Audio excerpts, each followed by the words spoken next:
part of our continuing feature on how the business of sport is going to try and reanimate at the end of all this. I'm delighted to say we've got Core Sponsorship CEO Jill Downey and Mick O'Keefe of Teneo with us to try and parse a little bit what's going on at the moment. Jill, I know you've spoken with a lot of different brands and produced a bit of research recently from Core Sponsorship to talk a little bit about what the brands are actually doing, what they're seeing, and how sponsorship might evolve into the future. So maybe you might talk to us a little bit about what the industry is saying at the moment. Okay, Ger, so we talked to a number of rights holders actually, so sporting bodies and sponsors, to get a kind of a more rounded view of what's going on for them. And I suppose everybody was just acutely aware of how serious the crisis is, and where sport kind of fits into all of that to begin with.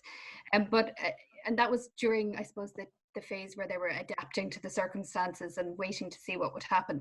But as things have gotten more serious, we've kept in touch with all of those brands and rights holders to really, I suppose, gather their thoughts as time goes on, because a day is like a week at this point, and things keep changing. I mean, you saw the Dublin Horse Show was cancelled yesterday. It's just another event this year that's not going to take place now and has impact on for sponsors and for the rights holders themselves. But I suppose everybody is really just waiting to see what will happen here, how restrictions will be eased. And they remain very hopeful that they will see out seasons or establish a new way of working tournaments. But it's still all remains to be seen. I mean, the idea of sport behind closed doors, I suppose, may appeal to the fans and the people at home on the couch, but it certainly doesn't appeal to a number of the sporting bodies out there. So there's an awful lot yet to be determined. And I think that's really the sense that I get, that everybody's waiting to see. But also, I suppose, they will all count the cost once they get back to some level of normality, and there'll undoubtedly be some changes here. Go on, sorry. Does sport behind closed doors, Jill, actually appeal in a very different way, and it's a new way of thinking about it, as in you'll have a far more captive audience, say, for the first few matches that do come back behind closed doors. The television revenues will still be there, for example, and then the advertising that comes via television will still be there. Is that a possibility at all, that there is a slight different positive way of looking at it? I think it depends on what side you're on and how big gate receipts are in terms of your overall percentage of your revenue. So for the GAA, it's not as attractive, sure. Because the broadcast deal wouldn't be as significant there, although it's considerable. It's not as significant to the admissions and gate receipts and the revenue that Croke Park makes on match day, etc.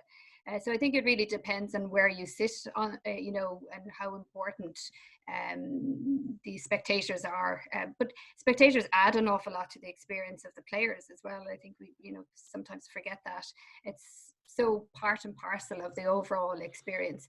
But I think for sports fans in general, there will be some level of euphoria when sport comes back. I think we're all gagging for just some level of entertainment and sport to come back in some way. And I suppose just the legal ramifications of not actually playing out certain tournaments. I mean, for the Premier League, it's absolutely crucial for them to finish that out in some way, shape or form. So I think it really just depends on where you sit overall and where, broadcast revenues, how important that is. So any sport where broadcast revenue is significantly important, I think it will it will be more attractive as an option to go ahead behind closed doors. But like at the end of the day, no fan really wants that. They want to be able to go to matches and go to see their sports. But I think they will take it for sure at the moment over having nothing at all. Yeah, that's exactly what Davy Fitz was saying. He was saying, if that's the only thing we can have, then fair enough. Like obviously we all want to be able to go to games. Mick, from a brand's perspective, it's been interesting to watch different brands respond in different ways. Some have actually navigated this whole thing quite well. Yeah. They're the ones who have had deep and meaningful relationships with publishers and with sports bodies. Others have kind of withdrawn entirely into themselves. So that landscape is going to change very quickly as well when we all come back. Yeah, and I think, look, Jill's point is well made. I think the whole industry is frozen at the moment, and it really depends on whether things are cancelled or postponed. I think just on the behind closed doors piece, I think most people, if you're given a choice between no game or a game behind closed doors, I think would probably take a game of sorts. And there's so much riding on it from a sponsorship and a broadcast rights perspective. From your point, I think it really depends on where the organisation is with respect to how they've navigated this. some industries like retail and others have actually, I wouldn't say benefited because that's the wrong word, but have actually not fallen off a cliff. There's others who have literally stopped, closed their doors, and it depends what level of crisis the sponsor actually in. There are some brands like Super Value have done work with the GA, for argument's sake, and others have been quite creative in terms of how they've managed to navigate this. But there's others who, you know, will be looking at budgets and will be looking at cost cutting and so forth. And that whole debate around how do sponsors and rights holders figure this out over the next 6 months? Okay, number one, it's going to be largely dependent on whether games actually happen at all. And even if they do happen, do they happen in a different format, or is the competition diluted somewhat? If they don't happen, well, then there is a conversation around whether, you know, there's some kind of form of compromise made around the rights, or whether extra rights are given for next year, or whether there's elements of discounts as well that need to be given.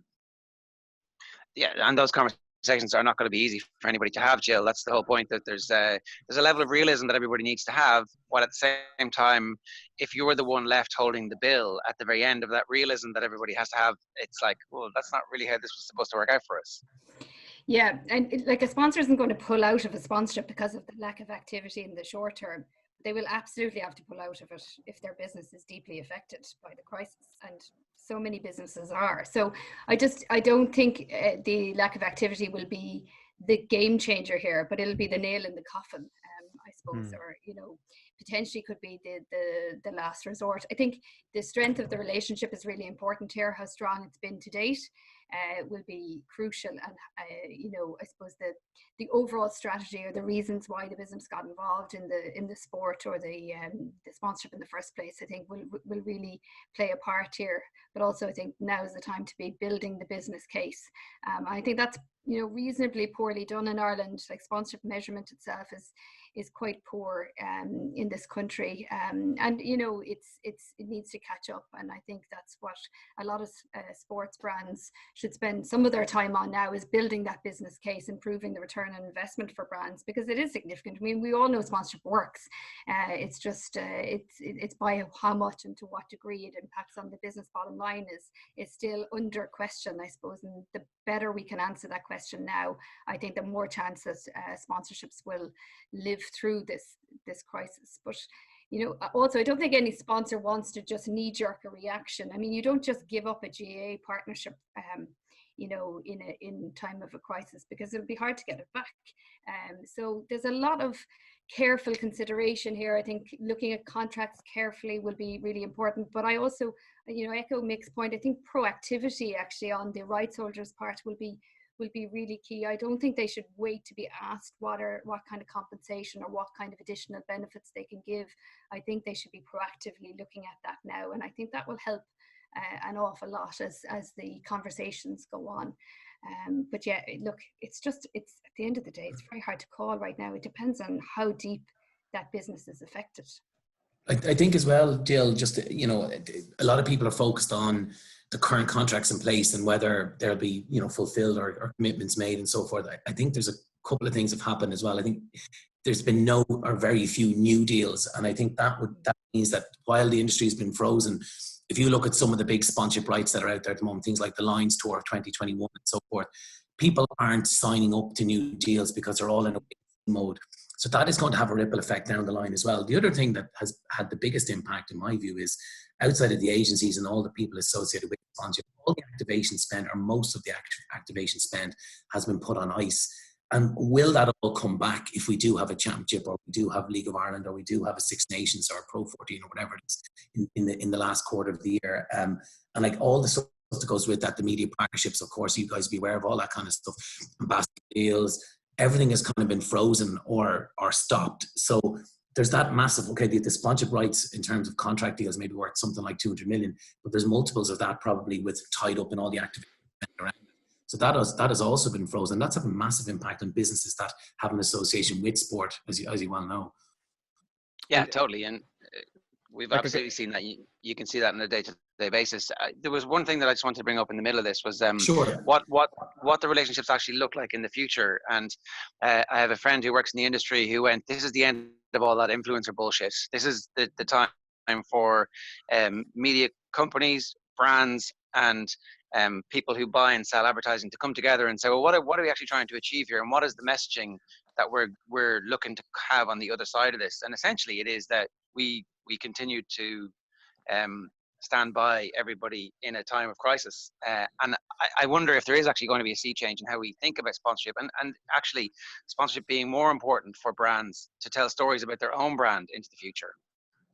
Yeah, I think we've seen a lot of brands really step up in the last couple of months, and I think what you will probably see when we get to return of new normal, and who knows what that looks like, depending on antiviral medicine and what mass participation events look like in sport and entertainment and all that stuff that goes with it.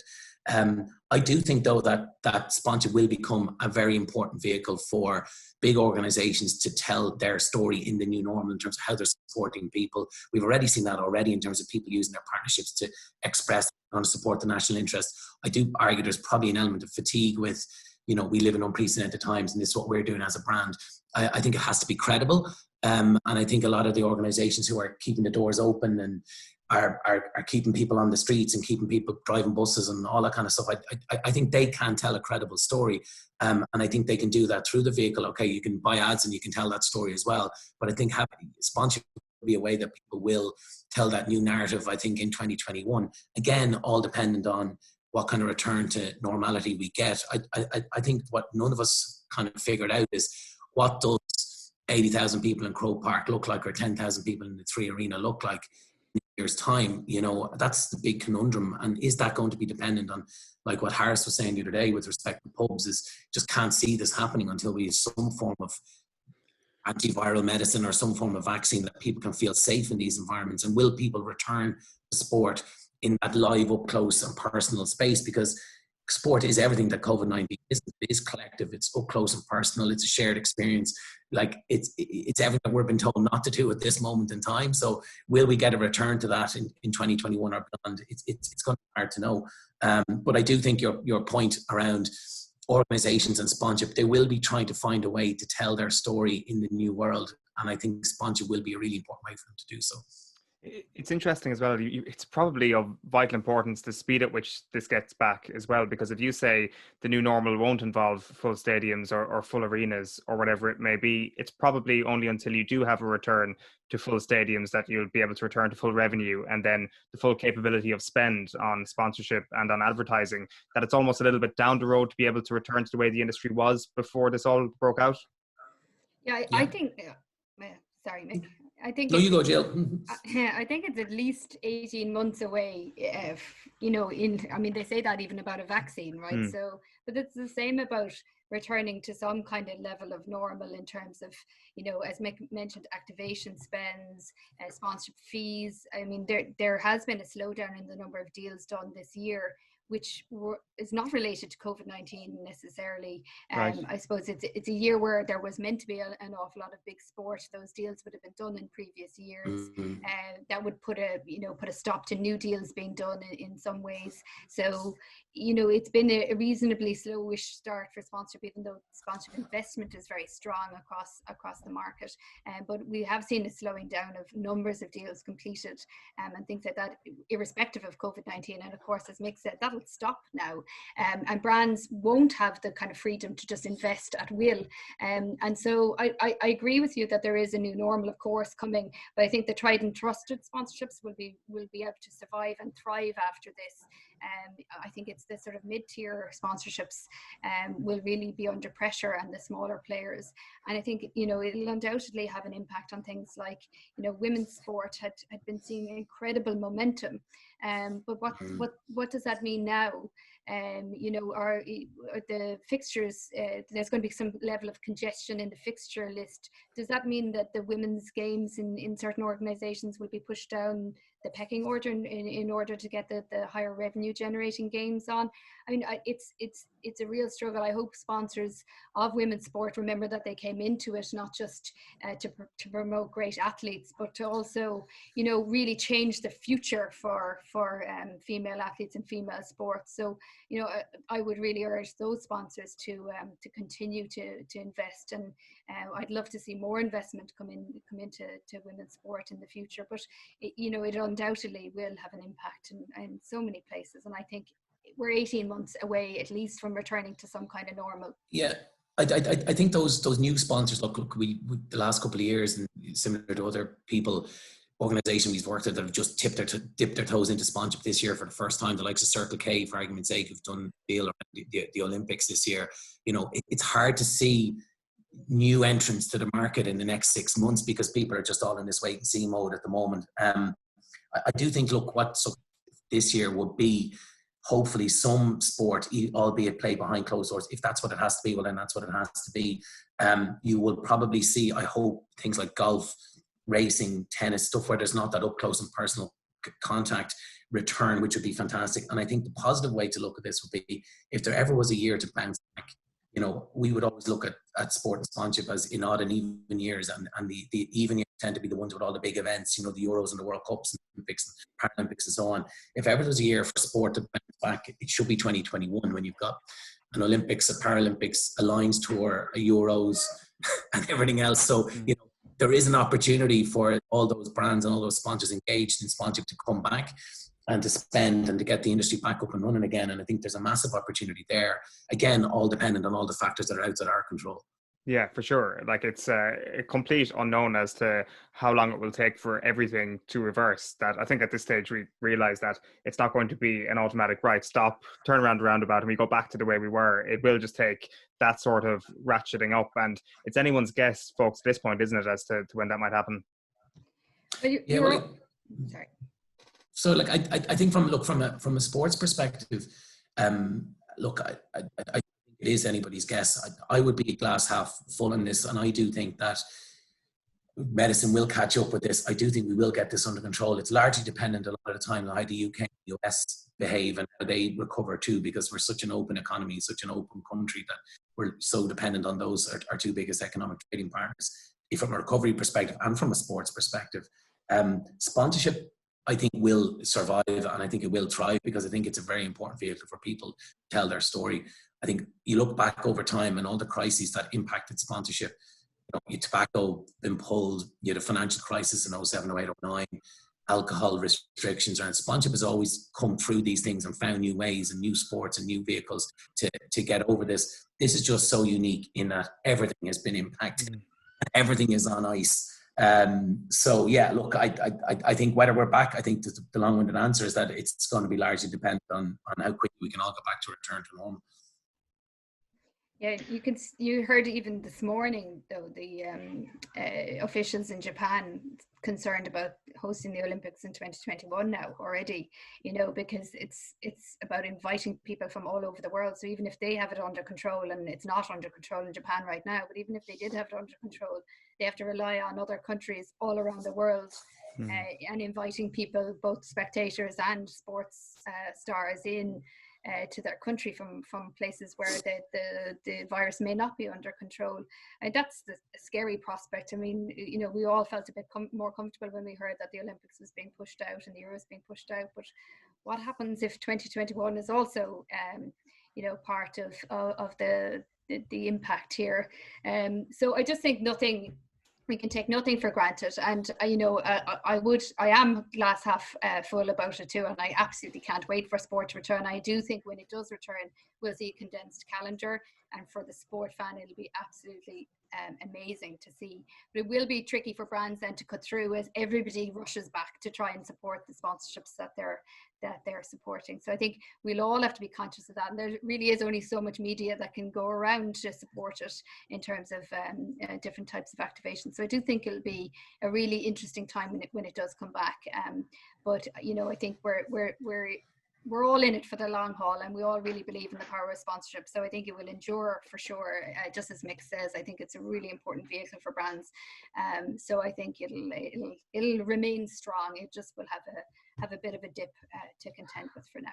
Just on that point as well, Jill. Sorry, I think it's interesting to see that some of the narrative has moved from, you know, fan health and safety to player welfare, and I think that's going to become an issue as well in terms of, like, you know, and I saw Djokovic and others have come out about people need to be vaccinated or not vaccinated, and that becomes a legal quagmire for sports associations. Like, if you were to take the thesis that sport will return and potentially individual sports will return quicker where there is distancing versus team sports, the big question remains player welfare and athlete welfare. I think that's going to be really interesting to watch. The other one, I think, which is going to be fascinating is, because this is a global pandemic, are we more likely to see domestic sports and domestic sporting activity return far quicker than anything that involves travel?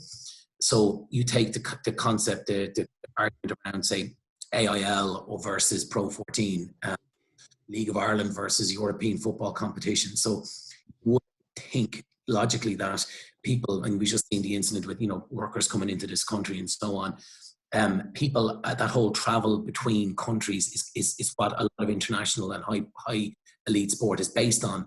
That's probably going to be the last thing that is going to return. And it throws a huge question mark up around, which was at the time a brilliant idea to bring the Euros to 13 different cities. And, how's that going to work in practice when everyone, travel is what makes this virus that makes this travel spread. So, I think they're really interesting questions that I don't think there's going to be are we back in September, are we back in October? You're probably going to see kind of different strokes for different folks as we come back out of this. I would agree with all that. I think it's going to be very interesting to see, though, Jill, to go back to your point about brands getting involved with women's sport and grassroots sport. That's a huge opportunity. If we're all going to be very focused on what's happening on the island of Ireland, assuming that there's some kind of shared notion with Stormont about what's supposed to happen.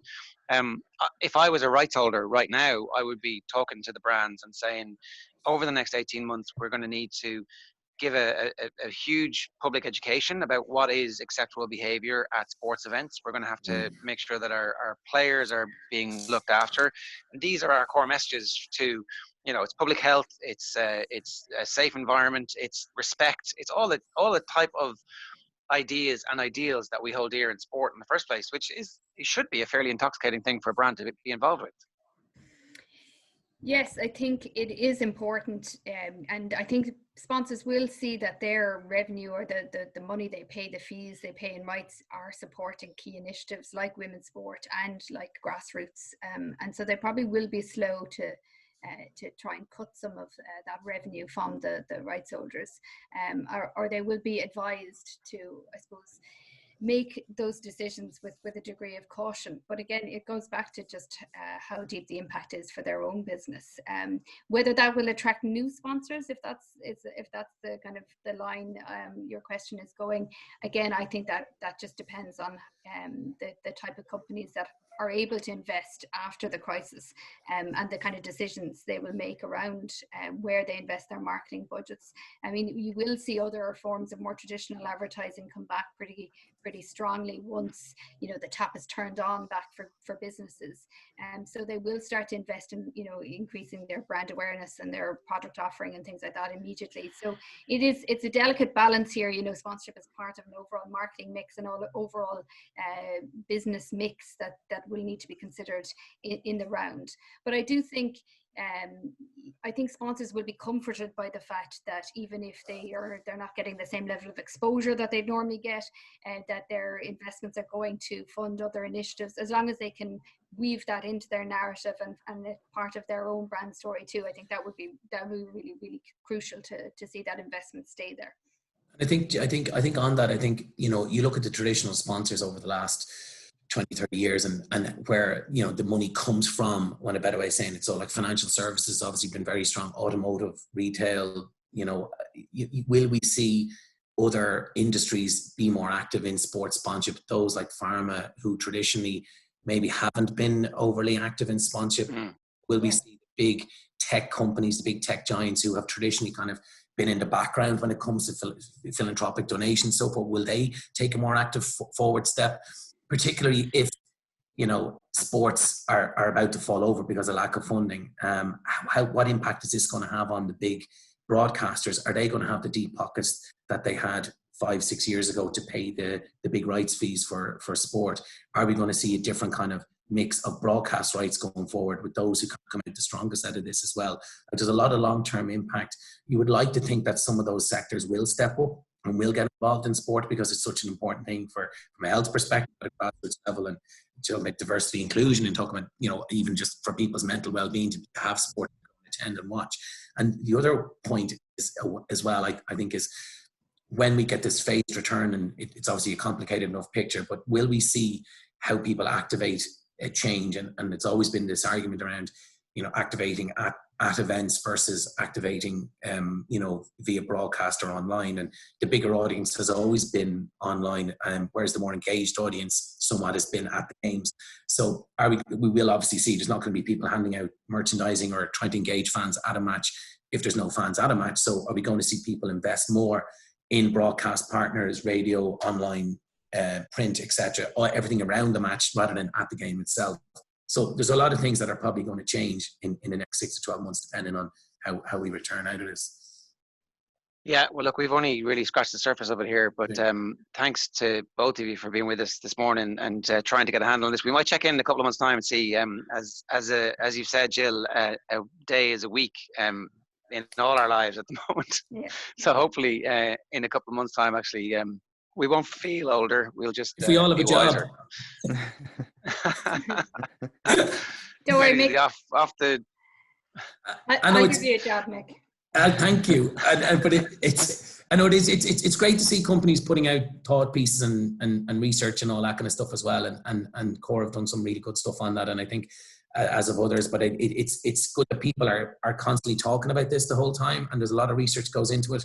It's moving all the time. I think this rush to get out and to show how we're supporting the nation. I think the next piece is going to be around how we're supporting us at getting to the beginning of the exit. I think it's going to be interesting for how brands involved in sport and sponsorship are part of that conversation, as well as they've been credible as part of the other conversation and trying to get through all this and to try to help people. So, it's interesting times. Yeah. When News Talk Off the Ball will obviously be very robust and will come. Something very interesting that Mary O'Connor from the Federation of Irish Sport said though the other day was that there are 35,000 jobs in sport in Ireland, and that's outside of the sort of the joy and the fun and the passion that the fans have and how much we all want to see sport return. It's actually livelihoods depend on it too.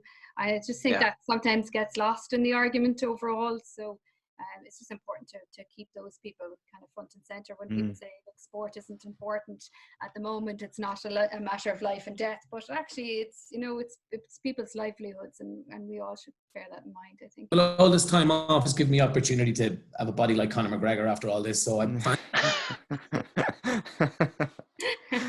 I've never eaten more or exercised more in my life. I don't know what the net impact is at the end of all zero. It's about zero at the end. Yeah, which is all, if you could, exactly, when you pile the food up and you go out of that with zero. Really fat and really quick. Folks, good stuff. Thanks a million for joining us this morning on OTB AM. Cheers. Take care. Well done. Cheers. Cheers. See you now. Bye, guys. Bye. Take Bye. care. Thanks, folks.